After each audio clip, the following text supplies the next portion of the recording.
ಎಲ್ರಿಗೂ ನಮಸ್ಕಾರ. ಪ್ರಿಮಾನು TV Kannada YouTube ಚಾನಲ್ಗೆ ನಿಮ್ಮೆಲ್ರಿಗೂ ಕೂಡ ಸ್ವಾಗತ. ಸ್ನೇಹಿತರೆ, ಇವತ್ತು ನಾನು ಮಾತಾಡ್ತಾ ಇರೋ ವಿಷಯ ಕೇಳಿದ್ರೆ ನಿಮ್ಗೆ ಆಶ್ಚರ್ಯ ಏನಾಗಲ್ಲ, ನಿಮ್ಗೆಲ್ರಿಗೂ ಗೊತ್ತಿರೋ ವಿಚಾರನೇ. ಆದರೆ ಎಲ್ಲೋ ಒಂದು ಕಡೆ ನಾವು ಇದನ್ನ ಕೇಳ್ತಿದ್ರೆ ನಮಗೆ ಬೇಜಾರಾಗುತ್ತೆ, ತಲೆ ತಗ್ಗಿಸ್ಬೇಕಾಗುತ್ತೆ. We live in a society where we worship books, but ಪುಸ್ತಕ ಓದಿರೋಂಥ ಜ್ಞಾನಿಗಳಿಗೆ ಇಲ್ಲಿ ಬೆಲೆನೇ ಇಲ್ಲ, ಒಂಚೂರು ಬೆಲೆ ಇಲ್ಲ. Have you ever calculated the ROI, ಅಂದರೆ return on investment of our education? ಇವತ್ತು ಒಬ್ಬ ಮನುಷ್ಯ, ಒಬ್ಬ ವ್ಯಕ್ತಿ, ನಾವೆಲ್ಲರೂ ಕೂಡ SSLC ಮುಗಿಸಿ PUC ಆದಮೇಲೆ ಡಿಗ್ರಿ ಮಾಡ್ತೀವಿ, ಅದಾದಮೇಲೆ MA ಮಾಡ್ತೀವಿ, ಮಾಸ್ಟರ್ಸ್ ಮಾಡ್ತೀವಿ, PG ಮಾಡ್ತೀವಿ. ಸಾಲದಕ್ಕೆ B.Ed, M.Ed, NET, KSET, PhD ಅಂತ ಎಷ್ಟು ಎಕ್ಸಾಮ್ಸ್ಗಳನ್ನ ಪಾಸ್ ಮಾಡ್ಕೊಂಡು ಹೋಗ್ತೀವಿ. Years of hard work, lakhs of rupees spent on tuition fees, ಅದೆಲ್ಲ ಮುಗಿಸ್ಕೊಂಡು ಒಬ್ಬ ಪ್ರೈವೇಟ್ ಅಥವಾ ಗೌರ್ಮೆಂಟ್ ಸ್ಕೂಲಲ್ಲಿ ಗೆಸ್ಟ್ ಟೀಚರ್ ಆದಾಗ ನಮಗೆ ಸಿಗೋ ಸ್ಯಾಲ್ರಿ ಜಸ್ಟ್ 10,000 to 12,000 rupees ಆಗಿರುತ್ತೆ. ಅದೇ ಥರ ಒಬ್ಬ security guard, hotel supplier, delivery boy ಅಥವಾ ಮನೆ ಕೆಲಸ ಮಾಡೋರಿಗೆ ತಿಂಗಳಿಗೆ 20,000 to 30,000 ರೂಪಾಯಿ ಸಂಬಳ ಸಿಗುತ್ತೆ. So look at this ironical system. Highly educated people are paid the lowest and uneducated or less educated people are earning more. So ಇದು ನಮ್ಮ ಇವತ್ತಿನ ವ್ಯವಸ್ಥೆ.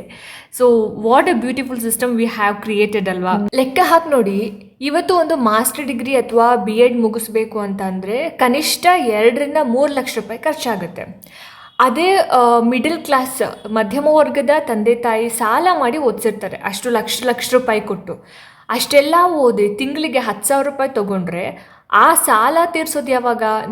ನಮಗೆ ಓದಬೇಕಾದ್ರೆ ನಮ್ಮ ತಂದೆ ತಾಯಿಗಳು ಮಾಡಿರೋಂಥ ಲಕ್ಷ ರೂಪಾಯಿ ಸಾಲನ ಮಕ್ಕಳು ಓದಿ ಒಂದು ಒಳ್ಳೆ ಕೆಲಸ ತೊಗೊಂಡು ತೀರಿಸ್ತಾರೆ ಅನ್ನೋ ಒಂದು ನಂಬಿಕೆ ಇಟ್ಕೊಂಡಿರ್ತಾರೆ, ಒಂದು ಭರವಸೆ ಇಟ್ಕೊಂಡಿರ್ತಾರೆ. ಆದರೆ ಇವ್ರು ಕೊಡೋ 10,000 ರೂಪಾಯಿ ಸಂಬಳ ತೊಗೊಂಡು ಎಲ್ಲಿ ಅಂತ ಸಾಲ ತೀರ್ಸೋಕ್ಕಾಗತ್ತೆ? ಸೊ ಬದುಕೋದು ಯಾವಾಗ ಅಲ್ವಾ? So let's do some reality check. ಒಬ್ಬ ಡೈಲಿ ಕೆಲಸ ಮಾಡೋರಿಗೆ ಅಥವಾ ಮನೆ ಕೆಲಸ ಮಾಡೋರಿಗೆ 700-800 ರೂಪಾಯಿ ಒಂದು ದಿನಕ್ಕೆ ಸಿಗುತ್ತೆ. ಅಂದರೆ ತಿಂಗಳಿಗೆ ಕನಿಷ್ಠ 20,000-24,000 ರೂಪಾಯಿ ಆಯಿತು. ಆದರೆ ದಿನಕ್ಕೆ 6 ಗಂಟೆ ನಿಂತ್ಕೊಂಡು 100 ಜನ ಮಕ್ಕಳಿಗೆ ಪಾಠ ಮಾಡಿ, ಪೇಪರ್ ಕರೆಕ್ಷನ್ ಮಾಡಿ, ಅಟೆಂಡೆನ್ಸ್ ಬರೆದು ಇಡೀ ಶಾಲೆ ಜವಾಬ್ದಾರಿ ತಗೊಳ್ಳೋ ಶಿಕ್ಷಕರ ದಿನದ ಕೂಲಿ ಎಷ್ಟು ಗೊತ್ತಾ? ಬರೀ 300-400 ರೂಪಾಯಿ ಅಷ್ಟೇ. This is lower than a painter, a plumber or a construction worker. ಎಷ್ಟು ಕಡಿಮೆ ಸ್ಯಾಲ್ರಿ. ಬಿಸಿಲು ಮಳೆ ಅಂತ ನೋಡದೆ ಹೊರಗಡೆ ದುಡಿತಾ ಇರೋರ್ಗಿಂತನೂ ಕೂಡ ತುಂಬ ಚೀಪಾಗಿ ನಮ್ಮನ್ನು ಗೌರ್ಮೆಂಟ್ ನಡೆಸ್ಕೊತಾ ಇದೆ. ನಾವಿಲ್ಲಿ ದೈಹಿಕ ಶ್ರಮ ಪಡೋ ಕೆಲಸಗಾರರನ್ನು ನಾವು ಕೀಳಾಗಿ ನೋಡ್ತಾ ಇಲ್ಲ, ಯಾವುದೇ ಕಾರಣಕ್ಕೂ ಅವ್ರ ಬಗ್ಗೆ ಕೀಳಾಗಿ ಮಾತಾಡ್ತಾ ಇಲ್ಲ. ಸೊ ಕ್ಲಿಯರಾಗಿ ಕೇಳಿಸ್ಕೊಳ್ಳಿ, every job has its own identity. So ಶ್ರಮ ಪಡೋ ಸೆಕ್ಯೂರಿಟಿ ಗಾರ್ಡ್ಗೆ 30,000 ಸಿಗಲಿ ಸಂತೋಷ, ಆದರೆ ಅಕ್ಷರ ಕಲಿಸೋ ಗುರುವಿಗೆ 10,000 ಕೊಡೋದು ಯಾವ ನ್ಯಾಯ ಅಲ್ವಾ? Is mentally labour cheaper than physical labour in India? So ಜ್ಞಾನಕ್ಕೆ ಇಷ್ಟೊಂದು ಕೀಳು ಬೆಲೆ ಇದೆಯಾ? Let's talk about the corporate private schools. So ಪೇರೆಂಟ್ಸಿಂದ ಲಕ್ಷ ಡೊನೇಷನ್ ತೊಗೊಳ್ತಾರೆ. ಇಂಟರ್ನ್ಯಾಷನಲ್ ಸ್ಕೂಲ್ಸ್ ಅಥವಾ ಸ್ಮಾರ್ಟ್ ಸ್ಕೂಲ್ಸ್ ಅಂತ ಬ್ರ್ಯಾಂಡಿಂಗ್ ಮಾಡ್ತಾರೆ. ಅದರಲ್ಲಿ ಪಾಠ ಮಾಡೋ ಟೀಚರ್ಸ್ಗೆ ಸಂಬಳ ಕೊಡೋ ವಿಷಯ ಅಂತ ಬಂದಾಗ ಮಾತ್ರ ಬಜೆಟ್ ಕ್ರಂಚ್ ಅಂತ ಡ್ರಾಮಾ ಮಾಡ್ತಾರೆ. So they exploit the helplessness of educated youths. ಕೆಲಸ ಇಷ್ಟ ಇದ್ದರೆ ಇರಿ, ಇಲ್ಲ ಅಂತಂದರೆ ಹೊರಡಿ, ನಿಮಗಿಂತ ಕಡಿಮೆ ಸಂಬಳಕ್ಕೆ ಬೇರೆಯವರು ನಮಗೆ ಸಿಗ್ತಾರೆ ಅನ್ನುವಂತಹ ಒಂದು ದರ್ಪದ ಮಾತುಗಳನ್ನು ಆಡ್ತಾರೆ. ಸೊ ಇದು ನಮ್ಮ ಸರ್ಕಾರದ ಅತಿಥಿ ಶಿಕ್ಷಕರ ಕಥೆ ಕೇಳಿದರೆ ಕಣ್ಣಲ್ಲೇ ನೀರು ಬರುತ್ತೆ. ನಾನು ಲಾಸ್ಟ್ ಟೈಮ್ ಒಂದು ವಿಡಿಯೋ ಮಾಡಿದಾಗ ಕೆಲವೊಂದು ಕಮೆಂಟ್ಸ್ಗಳನ್ನ ನೋಡ್ತಾ ಇದ್ದೆ. ಪ್ರತಿಯೊಬ್ಬರು ಕೂಡ ಅವ್ರಿಗಾಗಿರೋಂಥ ಎಕ್ಸ್ಪೀರಿಯನ್ಸ್ಗಳನ್ನ ನಮಗೆ ಕಮೆಂಟ್ಸಲ್ಲಿ ಹೇಳ್ತಾ ಇದ್ರು. ನಾನು 2-3 ವರ್ಷ ಕೆಲಸ ಮಾಡಿದ್ದೀನಿ, ಬಟ್ ನನಗೆ 5,000 ರೂಪೀಸ್ ಸ್ಯಾಲ್ರಿ, 5,000 ರೂಪಾಯಿ ಸಂಬಳಕ್ಕೋಸ್ಕರ ನಾನು ಕೆಲಸ ಮಾಡಿದ್ದೀನಿ ಅನ್ನುವಂತಹ ಕೆಲವೊಂದು ಕಾಮೆಂಟ್ಸ್ಗಳನ್ನ ನೋಡಿದಾಗ ಡೆಫಿನೆಟ್ಲಿ ಬೇಜಾರಾಗುತ್ತೆ. ಸೊ ಅವ್ರಿಗೆ ವರ್ಷದ 12 ತಿಂಗಳು ಸಂಬಳ ಸಿಗಲ್ಲ, 8 ಅಥವಾ 9 ತಿಂಗಳು ಮಾತ್ರ ಕೆಲಸ ಇರುತ್ತೆ. So no paid leaves. ಭಾನುವಾರ ಅಥವಾ ಸರ್ಕಾರಿ ರಜೆ ದಿನಗಳಿಗೆ ಸಂಬಳ ಕಟ್ ಮಾಡ್ತಾರೆ. ಸಂಬಳ ಟೈಮ್ಗೆ ಸಿಗಲ್ಲ, 3 to 4 months ಕಾಯಬೇಕಾಗುತ್ತೆ. Just imagine working for 4 months without a single rupee credited to your account. So ಒಬ್ಬ ಟೀಚರ್ ಮನೆ ಬಾಡಿಗೆ ಹೆಂಗೆ ಕಟ್ಟಬೇಕು ಅಲ್ವಾ? ಗ್ರೋಸರೀಸ್ ಎಲ್ಲ ಹೇಗೆ ತರಬೇಕು? ಮೆಡಿಕಲ್ ಎಮರ್ಜೆನ್ಸಿ ಬಂದರೆ ಏನು ಮಾಡಬೇಕು? They are treated like seasonal labours, not nation builders.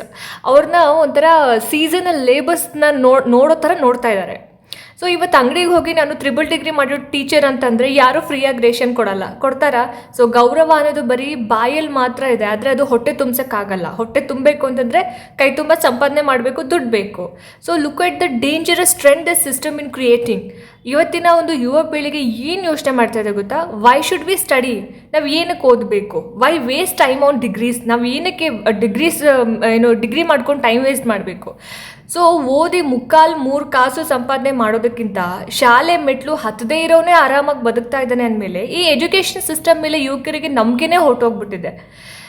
ಇವತ್ತು ಡಿಗ್ರಿ ಸರ್ಟಿಫಿಕೇಟ್ಗಳು ಬರೀ ಗೋಡೆಗೆ ಹಾಕೋ ಫ್ರೇಮ್ ಆಗಿನೇ ಉಳಿದ್ಬಿಟ್ಟಿದೆ ಅಂತ ನನಗನ್ನಿಸ್ತಾ ಇದೆ. We are creating a generation of frustrated scholars.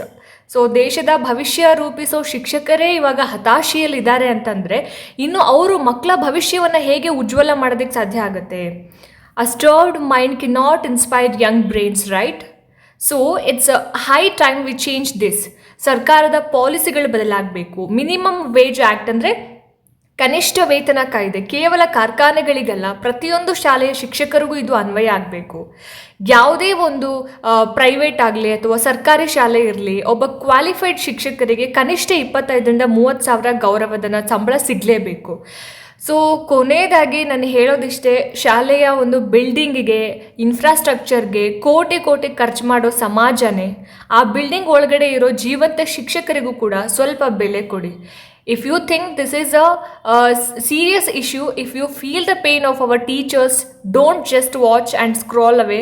Share this video. ಧ್ವನಿ ಇಲ್ಲದೆ ಇರುವಂಥ ಸಾವಿರಾರು ಅತಿಥಿ ಶಿಕ್ಷಕರಿಗೆ, ಪ್ರೈವೇಟ್ ಟೀಚರ್ಸ್ಗೆ ನಿಮ್ಮದೊಂದು ಶೇರ್ ಧ್ವನಿ ಆಗುತ್ತೆ. ವ್ಯವಸ್ಥೆ ಬದಲಾಗಬೇಕು, ಶಿಕ್ಷಕ ಗೌರವದಿಂದ ಬದುಕಬೇಕು. ಸೊ ಎಲ್ಲ ಟೀಚರ್ಸ್ ಎಕ್ಸ್ಪೆಕ್ಟ್ ಮಾಡೋದಿದ್ದೇನೆ. ಸೊ ಧನ್ಯವಾದಗಳು. ಜೈ ಹಿಂದ್, ಜೈ ಕರ್ನಾಟಕ ಮಾತೆ.